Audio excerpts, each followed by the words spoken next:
ভারতের একজন সামরিক কর্মকর্তা তিনি বলছিলেন যে এটা একটা পরিকল্পিত ঘটনা। তো কেউ কেউ বলছেন যে ভাই তিনি যে ভারতের সামরিক কর্মকর্তা এটা পরিচয় নিশ্চিত হওয়া যায়নি, ধরে নিলাম নিশ্চিত হওয়া যায়নি, কিন্তু দ্য রেজিস্ট্যান্ট ফ্রন্ট তারাও কিন্তু বলছে যে তাদের ওয়েবসাইট হ্যাক করে এই হামলার দায়ভার স্বীকারোক্তি ওইটা থেকে পোস্ট করা হয়েছে।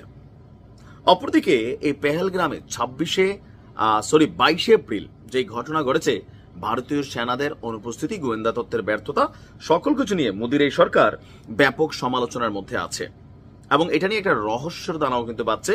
পাকিস্তান চাচ্ছে যে একটা আন্তর্জাতিক নিরপেক্ষ তদন্ত, যেখানে পাকিস্তান সম্পূর্ণ সহযোগিতা করবে।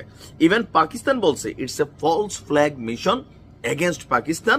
তাদের টার্গেট হচ্ছে আজাদ কাশ্মীরকে নিজেদের সাথে সংযুক্ত করা।